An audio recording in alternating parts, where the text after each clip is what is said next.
Γεια σας, είμαι η Ντέμπη και καλώς ήρθατε στο κανάλι μου. Σήμερα θα φτιάξουμε σπιτάκια από πυλό και όλα τα προϊόντα όπως πάντα θα τα βρείτε κάτω από το βίντεο στην περιγραφή. Αυτό που θα χρειαστούμε κυρίως είναι πυλός και άδεια κουτιά από γάλα σε διάφορα μεγέθη. Ανοίγω τον πυλό με τη βοήθεια ενός πλάστη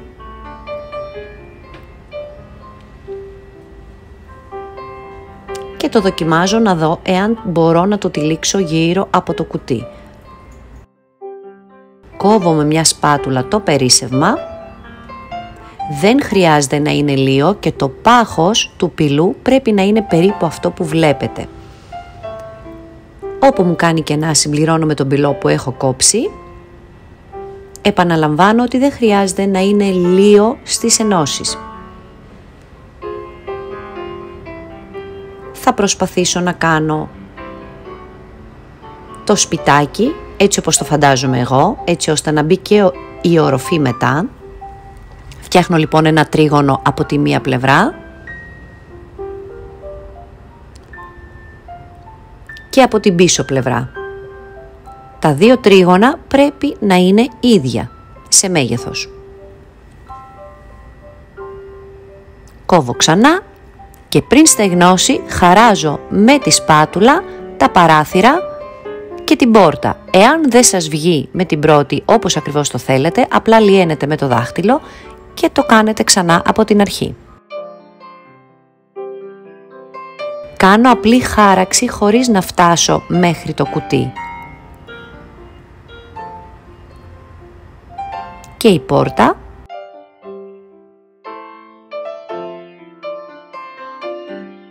Μπορείτε να προσθέσετε και διάφορα σχέδια στην πόρτα.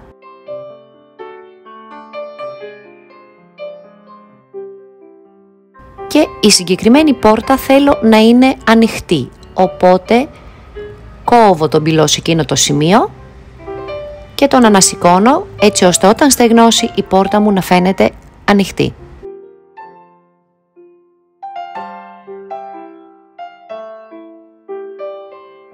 Το αποτέλεσμα είναι αυτό που βλέπετε και πρέπει να στεγνώσει πάρα πολύ καλά, τουλάχιστον ένα 24ωρο. Έχω φτιάξει 3 διαφορετικά σπιτάκια. Στο ένα σπιτάκι προσθέτω τη Magic Dust με μαύρο χρώμα κυμολίας έτσι ώστε να κάνω παλαίωση επάνω. Το έχω δείξει πάρα πολλές φορές, μπορείτε να ανατρέξετε στα προηγούμενα βίντεο, σε παλιότερα βίντεο και θα δείτε πώς ακριβώς και τι αναλογίες χρειάζεται.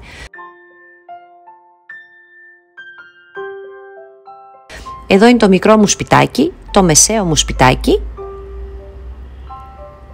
και το πιο μεγάλο σπιτάκι το οποίο έχει το υλικό Magic Dust επάνω. Θα κάνω 3 διαφορετικές εκδοχές. Σκίζω το κουτί έτσι ώστε να το αφαιρέσω εύκολα.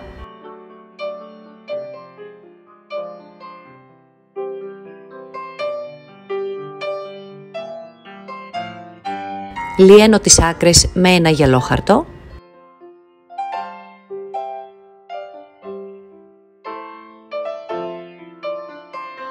Και ανοίγω ξανά πυλό έτσι ώστε να φτιάξω την οροφή μου. Επιμένω πως πρέπει να προσέχετε λίγο το πάχος του πυλού. Κόβω παραλληλόγραμμο στο περίπου.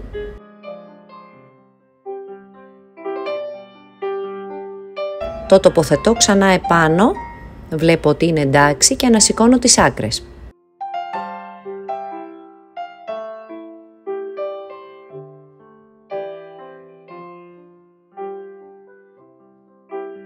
Και πριν στεγνώσει κολλάω την οροφή στο υπόλοιπο σπιτάκι.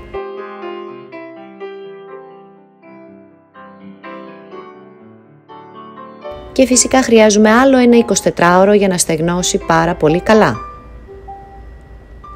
Το ίδιο ακριβώς θα κάνω και στα υπόλοιπα σπιτάκια.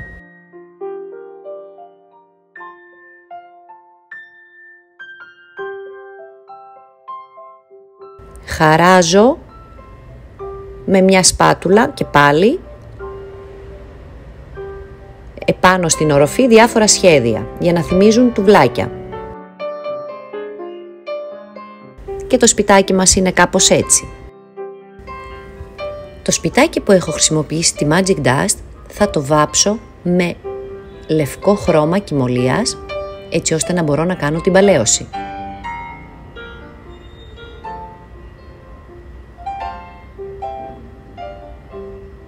Μπορείτε να κάνετε τη συγκεκριμένη παλαίωση. Μπορείτε επίσης να χρησιμοποιήσετε πάστες για να κάνετε ανάγλυφο, θα το δείτε αργότερα.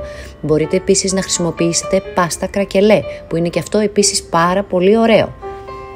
Παίρνω λοιπόν για το δεύτερο σπιτάκι την πάστα διαμόρφωσης, μια σπάτουλα και προσπαθώ να δώσω ανάγλυφη υφή σε ορισμένα σημεία.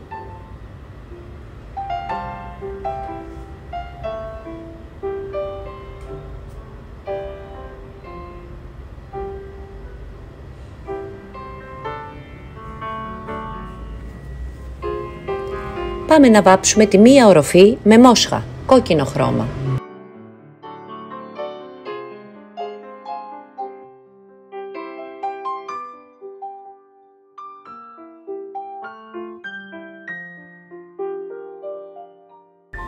Η δεύτερη οροφή θα γίνει Μίνσκ, πετρόλ.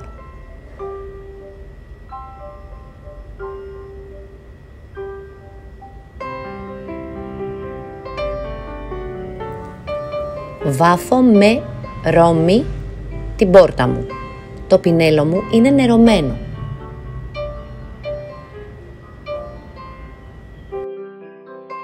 Και πάλι με πολύ βρεγμένο πινέλο βάφω τα παράθυρα.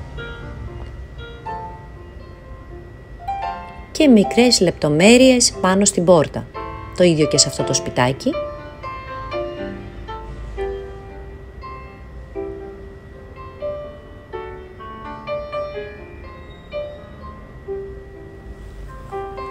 Και τώρα θα τα κλειδώσω με κεριά. Θα χρησιμοποιήσω 3 διαφορετικά κεριά, το διάφανο, το μαύρο και το καφέ. Το μικρό το σπιτάκι δεν το έβαψα καθόλου, το έχω αφήσει όπως είναι ο πυλός το φυσικό του. Και θα το χρωματίσω, θα το παλαιώσω μόνο με τα χρωματιστά κεριά. Εδώ βλέπετε πώς φαίνεται η οροφή στα σημεία που είχα κάνει τα σκαλισματάκια με τη σπάτουλα. Περνάω το διάφανο κερί πρώτα για να γλιστράνε μετά τα έγχρωμα. Εφαρμόζω το μαύρο κερί, αφαιρώ και προσθέτω και λίγο καφέ, έτσι για να γλυκάνει. Όπως πάντα όταν κάνουμε παλαίωση, επιμένουμε να σκουραίνουμε τις γωνίες και τις άκρες. Διάφανο κερί, όπου υπάρχουν σκαλίσματα, θα μπει μέσα το έγχρωμο κερί μετά και θα φαίνεται το σχέδιο που έχω κάνει.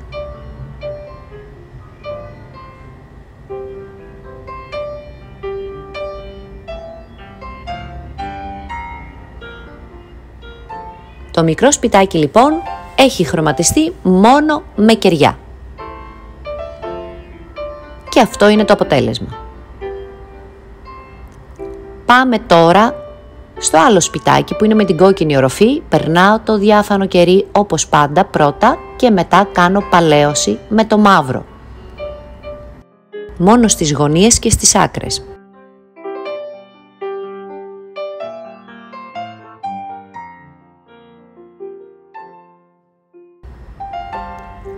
Αφαιρώ το περίσσευμα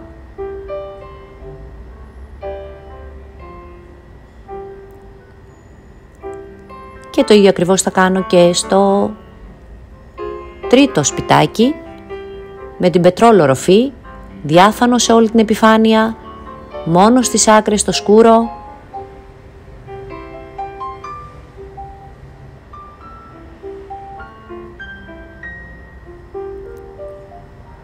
Και απλώνω το κερί με ένα πανάκι. Το ίδιο λοιπόν θα κάνω και στο υπόλοιπο σπιτάκι. Διάφανο κερί, μαύρο, εάν σε κάποιο σημείο έχετε βάλει παραπάνω μαύρο κερί από ό,τι θέλετε και δεν σβήνει με το πανάκι, μπορείτε πολύ εύκολα να το αφαιρέσετε με το διάφανο.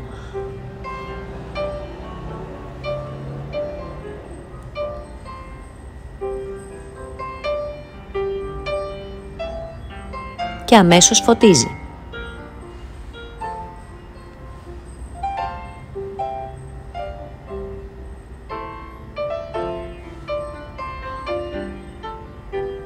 Επιμένω στις άκρες με το καφέ και αυτό είναι το αποτέλεσμα και η παλαίωση που έγινε στο σπιτάκι που έχει πάστα.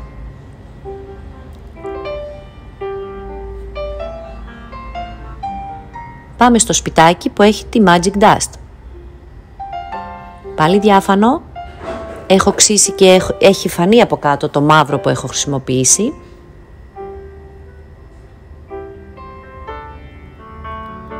Πάμε διάφανο κερί, μαύρο κερί και αφαιρώ όσο θέλω ή προσθέτω όσο θέλω.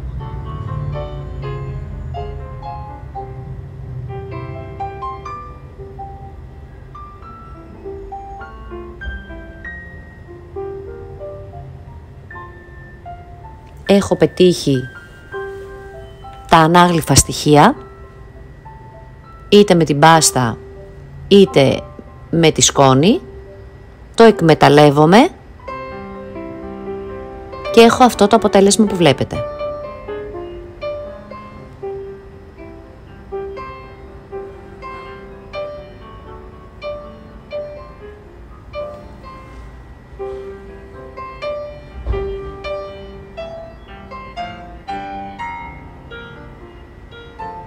Αυτό ήταν το βιντεάκι μας για σήμερα. Ευχαριστώ πολύ που με παρακολουθήσατε. Κάντε like, subscribe, κοινοποίηση, πατήστε και το καμπανάκι να σας έρχονται ενημερώσεις για κάθε καινούριο βίντεο και θα σας δω την επόμενη φορά. Γεια σας!